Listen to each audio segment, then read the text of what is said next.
Hey, this is the Pizza here, and this is going to be my first solo attempt in Runes of Magic. I'm going to be trying to solo the Windmill. It's a level 20 plus instance, and there's a few steps to getting in.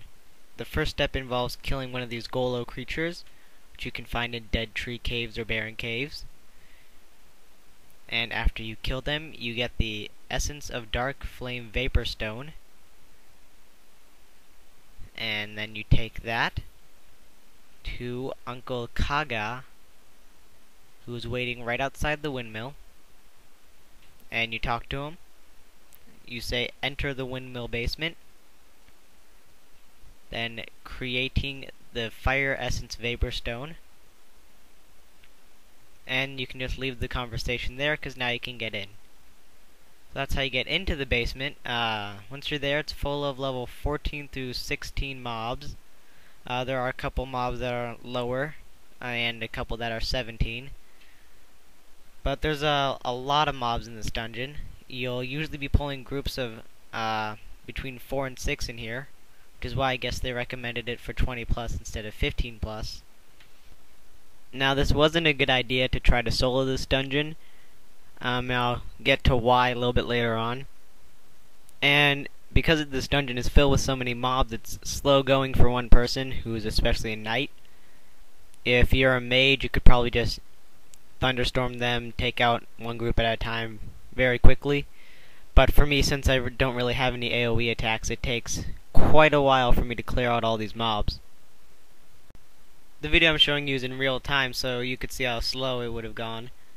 And it took me about 30 minutes just to get to the first boss, which is where I failed, and you'll see why in just a moment.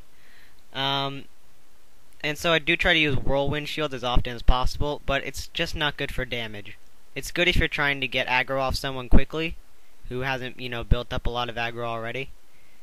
But for damage purposes, it's pretty useless. One thing I try to do is use few, if any, potions. And because I'm a knight/priest, I can use my mana return skill. So I try to manage my mana to the point where I regain almost all of my mana when I use my mana return after I've built up 3 holy seals. And you can see I cast a lot of regeneration, which it's good against these guys because they don't do much damage, so I can just keep gaining health while I'm fighting them. So I don't have to use health potions either. And now I'll spare you the pain of me fighting all the way to the first boss, who is Hoodoo Hammertooth. He's level 17 mage/priest, and I thought it was going to be pretty easy because I'm level 42. And well, it didn't quite go as planned. What I didn't know is that this dungeon was actually designed so you can't solo it, or it's very difficult to solo. And you just saw right there, he hit me once for 1,987 damage. And I'm trying to heal, keep my regeneration up, and try to take him down at the same time. And then he casted another spell, which did 1,490 damage 2 times in a row, and I'm pretty sure that was an AoE spell.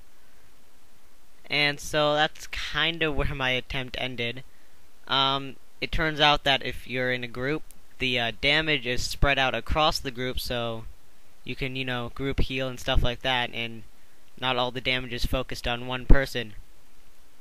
So I came out of the windmill a little disappointed, because I thought I was going to beat it. But it was definitely not a good choice for my first solo attempt in Runes of Magic.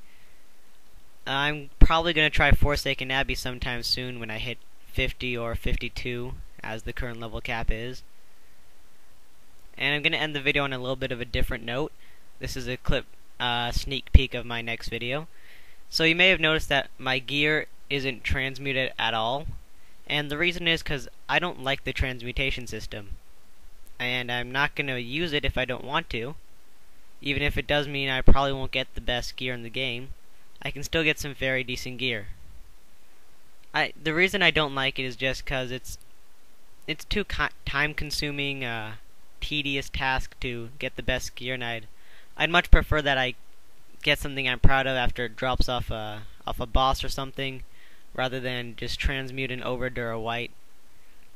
I know a lot of people do like the transmutation system. They like being able to customize their gear with their own stats. So let me know what you think of it. Leave a comment in the comments below, and I'll also have a poll on my blog at romthepizza.blogspot.com about whether or not you like the transmutation system. So, that's it for this video.